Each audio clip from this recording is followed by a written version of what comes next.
El gigante del comercio minorista estadounidense Walmart anunció hoy el cierre de 269 tiendas en todo el mundo, lo que afectará a 16.000 empleados, 6.000 de ellos fuera de Estados Unidos. Con el paso del tiempo, los productos se van renovando, no es ninguna novedad. Lo que sí puede llegar a ser novedad es la velocidad con lo que esto ocurre. Y muchas veces, esto termina generando que nos olvidemos de algunos productos y recordarlos pueda producirnos nostalgia. En el vídeo de hoy, recordaremos productos y marcas que tal vez no recordabas, que dejaron de existir. Algunos, seguro eran solo de tu país, no te pierdas ningún detalle de ellos. Tulicrem. Este producto es más que nada conocido en España.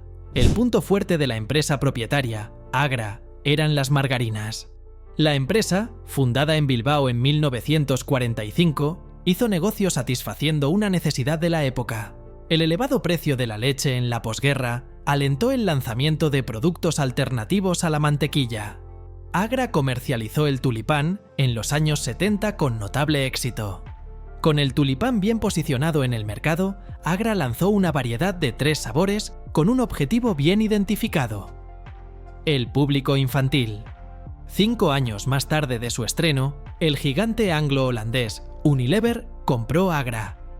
Con la multinacional detrás, Tulicrem comenzó a atraer la mirada de los niños en las tiendas, porque la tapa de la crema mostraba imágenes de los personajes de cómic más famosos de la época en España, desde Mortadelo y Filemón a Zipi y Zape, pasando por Carpanta o Sacarino. La táctica sirvió para aumentar las ventas, pero no fue suficiente para plantar cara, de verdad, a la nocilla, una crema menos barata pero más fina. Unilever dejó de fabricar Tulicrem, pero el mundo empresarial da tantas vueltas que la multinacional acabó controlando, años más tarde, a su eterno rival. Starlux fue absorbida por la alemana Knorr en 1997, y Unilever adquirió Knorr 3 años más tarde. La nocilla seguía fabricándose en España, pero las decisiones estratégicas se tomaban muy lejos, en las sedes de Rotterdam y Londres. Atari. A pesar de empezar fabricando máquinas de mala calidad, Atari consiguió vender 10.000 consolas en su primera etapa, situándose en lo más alto de la incipiente industria gamer. Después del famoso Pong, lanzaron al mercado una batería de juegos, entre los que están Grand Track 10, Space Race o World Cup Football, reportando a los fundadores golosos beneficios. El problema es que no sobrevivió a sus propias ideas. Después de triunfar con la Home Pong, logrando $40 millones en beneficios, Bushnell pensó que el siguiente escalón pasaba por añadir repertorio al catálogo de juegos.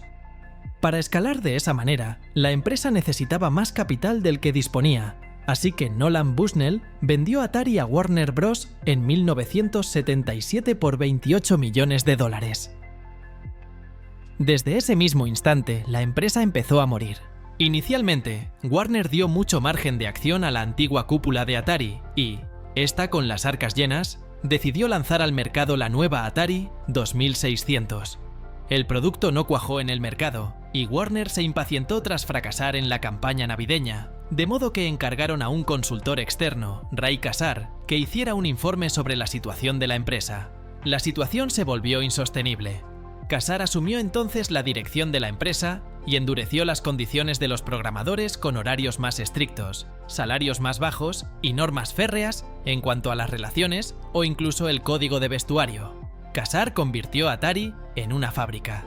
La maniobra fue bien acogida por los consumidores y en las navidades de 2 años después, Atari acumuló $2,2 billones de beneficios, un hito en su historia, llegando a controlar el 75% del mercado. Parecía renacida de sus cenizas, pero fue un espejismo. Sin programadores felices, no había proyecto de futuro. La relación entre Kassar y los programadores de Atari, acostumbrados a la libertad que les proporcionaba Bushnell, se quebró. Muchos de los antiguos creativos dejaron la empresa cansados de las nuevas condiciones. 4 de estos programadores, Larry Kaplan, Bob Whitehead, David Crane y Alan Miller, formaron la potente Activision. Compañía enseguida empezó a discutirle la clientela a Atari. Otros programadores siguieron los pasos de sus compañeros y montaron negocios que, como Activision, fueron reduciendo la cuota de mercado de la todopoderosa Atari. En vista del éxito cosechado por adaptaciones gamers de cintas como Indiana Jones, A principios de los años 80, el directivo Steve Ross propuso hacer una adaptación de E.T., éxito cinematográfico del momento, para la Atari 2600. La idea era sacarlo en Navidad y aprovechar el éxito de la película. Warner negoció con Spielberg la adquisición de la licencia. Tardó mucho en comprarla y dejó poco tiempo a los desarrolladores para trabajar en el juego, que dispusieron de 5 semanas cuando lo normal es crear un juego en 5 meses. Como es de esperarse, salió mal. Atari perdió $100 millones y la confianza del consumidor. Aún peor, se derrumbó en la gran crisis del videojuego de 1983. Blockbuster. Fue en 1985 cuando el fundador de la compañía, David Cook, abrió su primera tienda. Aprovechando su experiencia, informatizó todo el catálogo de cintas que tenía, unos 8.000 VHS que superaban con mucho a sus más caseros y domésticos competidores, que a menudo se movían en torno a las 200 o 300 cintas. Cook supo detectar el valor añadido de tener un buen fondo de catálogo. Eso abarcaba un elevadísimo porcentaje de las películas editadas en cinta. En solo un año, Blockbuster había abierto 3 locales más. Blockbuster ganó un juicio contra Nintendo que le permitiría alquilar videojuegos, lo que catapultaría el acceso a una generación de consumidores a quienes no les interesaba tanto el cine como nuevas formas interactivas de entretenimiento. En 1992, Blockbuster ya tenía 2.800 tiendas en todo el mundo, abriendo una cada 24 horas, lo que llamó la atención de multinacionales aún más poderosas que los 3 inversores iniciales. Increíblemente, Blockbuster tuvo la posibilidad de comprar Netflix por $50 millones poco después, y no lo hizo. Ese sería, sin saberlo, el principio de su final. Entre 2005 y 2007, se suceden una serie de cambios turbulentos en la cúpula de Blockbuster, marcados por el imparable ascenso de Netflix y el consumo audiovisual en Internet. La crisis de los formatos físicos afecta también a Blockbuster, que decide centrarse en las tiendas físicas. En septiembre de 2010, se declararía en bancarrota, con pérdidas de $1.000 millones. Walkman. El Walkman era un reproductor de audio estéreo portátil lanzado al mercado por la compañía japonesa Sony en 1979. El primer modelo fue el TPS-L2. De este modelo y sus posteriores revisiones, Sony vendió millones de unidades, aunque cuando apareció, pocos podían permitirse uno debido a su elevado precio. El Walkman permitía obtener calidad de sonido, similar a la de un equipo casero, sin ser tan voluminoso. La amplia difusión del Walkman también cambió radicalmente el negocio de los tocadiscos y le dio el primer golpe al disco de vinilo, ya que el casete era más fácil de reproducir y más barato. Con sus auriculares ligeros, su tamaño y un nuevo diseño más moderno para la época, fue diseñado específicamente para la música y por eso revolucionó su entorno, ya que hasta ese momento, cualquier amante de la música tenía que mantenerse cercano a un equipo de sonido que requería una toma de corriente, y su tamaño y peso no permitían transportarlo fácilmente, además de drenar rápidamente sus pilas.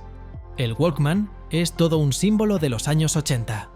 El 24 de octubre de 2010, después de 31 años en el mercado, Sony anunció el cese de producción de Walkmans, por lo que solo podrían seguirse comprando en China. Virtual Boy. Virtual Boy de Nintendo fue un ambicioso impulso hacia una nueva tecnología en auge: la realidad virtual. Compra el Virtual Boy y déjate llevar por el entorno digital de la realidad virtual, decían los anuncios. La realidad de Virtual Boy era totalmente diferente de lo que prometía. Los juegos eran poco más que bajos desarrollos en rojo y negro, con gráficos de baja resolución y una jugabilidad que habrían sido más adecuados para una consola de juegos estándar. Virtual Boy acabó vendiendo menos de 1 millón de unidades. Es el mayor fracaso de hardware en la historia de Nintendo. Sony Ericsson. La alianza entre las dos compañías marcó una larga época en los teléfonos móviles, concretamente desde 2001 hasta 2012. La unión de ambas compañías surgió gracias al fuego, literalmente, ya que tras un incendio en la fábrica de chips de Ericsson, los suecos, que ya atravesaban una crisis bastante notable con el inicio de la burbuja tecnológica, tuvieron que buscar ayuda externa, y allí estaban los japoneses para tenderles la mano, La nueva compañía pasó de vender 42 millones de teléfonos en 2004 a vender 101 3 años más tarde. ¿La clave del éxito? Vender muchísimos modelos dentro de series distintas que se enfocaban a públicos de cualquier índole y bolsillo. Para 2011, Sony quería tener más presencia en el mundo de los smartphones y sobre todo integrar esa línea de negocio con el resto de sus divisiones. Claramente la compañía sueca sobraba en esta ecuación, por lo que Sony compró la parte de Ericsson y empezó su andadura en solitario.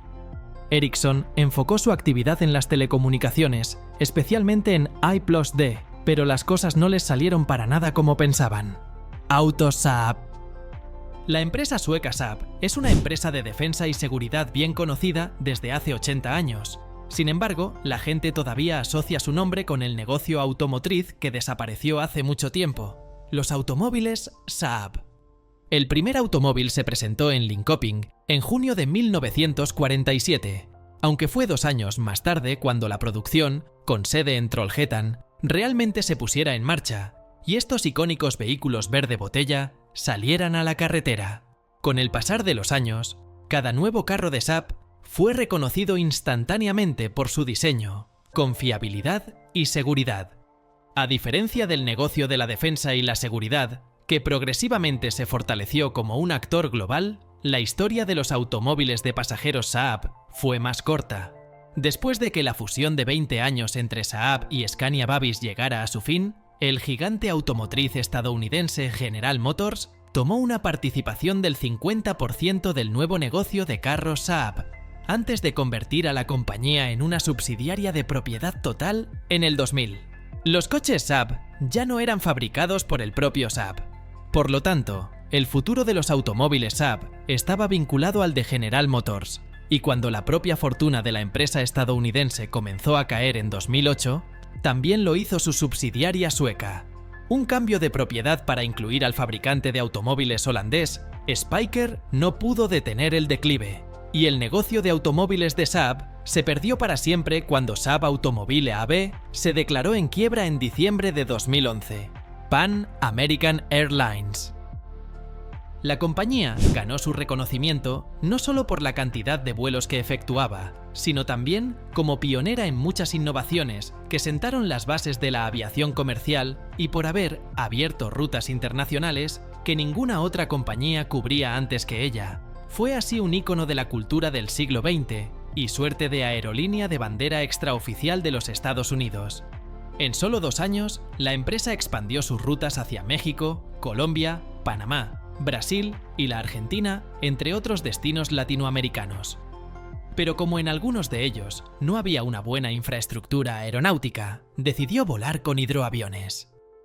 A eso se debe la gran similitud del uniforme de los tripulantes con los de la Marina.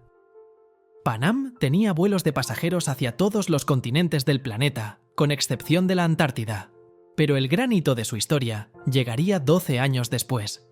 El gran éxito de Pan Am fue el de haber sido la aerolínea para la cual se construyó el Boeing 747, que modificaría para siempre la aviación de pasajeros gracias a su gran tamaño y capacidad de transportar más del doble de lo que lo hacía el Boeing 707. Ahora, un avión comercial podía llevar un máximo de 550 pasajeros en su interior. La crisis del petróleo y su subida fue un golpe que afectó a Pan Am más que a otras compañías aéreas, ya que era la única estadounidense que realizaba vuelos de larga distancia. Además, sus Boeing 747 no eran rentables para vuelos domésticos, y debido a la crisis que atravesaba el mundo, la demanda de vuelos transcontinentales disminuyó significativamente. Otro duro golpe llegaría el 21 de diciembre de 1988, cuando el vuelo 103 de Pan Am sufrió un atentado. En el vuelo que iba desde el aeropuerto de Londres Heathrow hacia Nueva York, una bomba que había sido colocada en el avión estalló cuando sobrevolaba el pueblo de Lockerbie, en Escocia. Unas 270 personas fallecieron y las autoridades encontraron negligencia y culpabilidad de Pan Am. A los 3 años, Pan Am se declaraba en bancarrota. Sony Betamax. En la década de 1970, se produjo una guerra en los formatos de vídeo doméstico entre Betamax y VHS. Sony cometió un error. Comenzó a vender el Betamax en 1975 mientras que sus rivales comenzaron a lanzar máquinas VHS. Sony mantuvo la propiedad de Betamax, lo que significa que el mercado de productos VHS rápidamente superó a Betamax. Aunque Betamax era técnicamente superior, VHS ganó por conquistar rápidamente los mercados de todo el mundo. New Coke. A principios de la década de los 80, Coca-Cola perdía terreno frente a Pepsi. Los anuncios de Pepsi Challenge fueron en gran parte responsables de la oleada de popularidad de Pepsi. En respuesta, Coca-Cola trató de crear un producto que tuviera un sabor más parecido al de Pepsi. Aunque a New Coke le fue lo suficientemente bien en las pruebas de sabor a nivel nacional como para ganarse su lanzamiento, aquel aparente acierto se tornó pronto en fracaso absoluto. La Coca-Cola abandonó el producto después de unas semanas y volvió a su antigua fórmula. También dio a su producto un nuevo nombre, Coca-Cola Classic. Apple Newton. El Newton se suele poner como ejemplo de lo que Apple llegó a sacar en sus horas más bajas. Se dice que el Newton PDA fracasó por varias razones. Su precio de salida de $700, sus grandes dimensiones, 20 centímetros de alto por 10 de ancho, y un reconocimiento de escritura a mano tan malo que hasta un episodio de Los Simpsons se burló de él. Apple finalmente revolucionó el mercado de las tabletas con la introducción del iPad, que enterró el concepto de las PDA para siempre. Pepsi Blue. Porque no solo le pasa a Coca, y en 2002, la marca de gaseosas Pepsi decidió arriesgarse y lanzar un producto que ante sus ojos lucía muy innovador, un refresco azul. Sí, la misma receta del refresco de cola de Pepsi, pero en color azul. Ante la novedad, las personas lo compraron por un tiempo, pero no causó tanta conmoción como la compañía hubiera deseado. Esta gaseosa estaba dirigida a las familias y al público infantil, un sector con muchos competidores. Además, uno de los colorantes de esta bebida estaba prohibido en algunos países. Luego de 17 años en el olvido, Pepsi buscó relanzar su refresco azul y en 2021 lanzó una versión limitada, Google Glass. Google estaba poniendo sobre la mesa la posibilidad de contar con una gafas cuya tecnología parecía provenir de una película de ciencia ficción.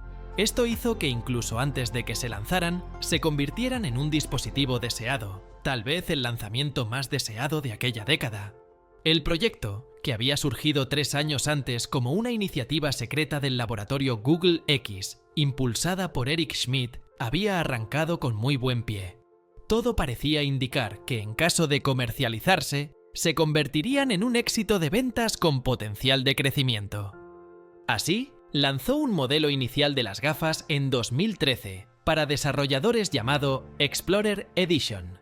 Se ofrecía a $1.500 y contaba con los componentes de hardware necesarios para que se empezaran a crear las primeras aplicaciones para el dispositivo. Este era un paso elemental para garantizar su éxito en el mercado de consumo, al que teóricamente acabaría llegando más tarde. Pero cuando estas gafas empezaron su despliegue, casi al mismo tiempo, empezaron los problemas. Muchos desarrolladores y testers no tardaron en asegurar que el sistema estaba plagado de errores y que la batería tenía una pésima duración. Este, sin embargo, no fue el único inconveniente. El producto, que había despertado gran expectación, también acababa de inaugurar preocupaciones relacionadas a la privacidad. Poco después, el proyecto se suspendería definitivamente. Soylent. Soylent, la empresa de sustitutivos de comidas que se ha convertido en una de las favoritas de los tecnólogos, cuenta ya con un historial de retiradas de productos. En 2016, la empresa retiró del mercado las barritas de 250 calorías que había introducido apenas unos meses antes, tras recibir llamadas de clientes que afirmaban que les estaban sentando mal. Un usuario dijo que había tenido el peor episodio de vómitos de su vida después de comer la barrita, tal y como contó Business Insider. La empresa sigue vendiendo barritas que ahora tienen 100 calorías cada una. Después de la retirada de la barra al año siguiente, retiró casi 900 cajas del polvo vegano por contaminación láctea. Bancomer. Una de las marcas mexicanas más arraigadas en décadas ha sido Bancomer. La historia del banco comenzó en 1932, en la Ciudad de México, bajo el nombre de Banco de Comercio. Tras un proceso de capitalización por parte de BBVA, en 2009 se producía la fusión y nacía la marca BBVA Bancomer. El característico logo, en verde y amarillo, cambió al blanco con azul de BBVA, con la adaptación gráfica a la identidad del Banco Español. Posteriormente, llegaron otros nuevos rediseños hasta que en 2019 Bancomer México desapareció por completo. Luego de conocer estos casos, ¿qué producto o marca extrañas en tu país? Te leemos atentamente.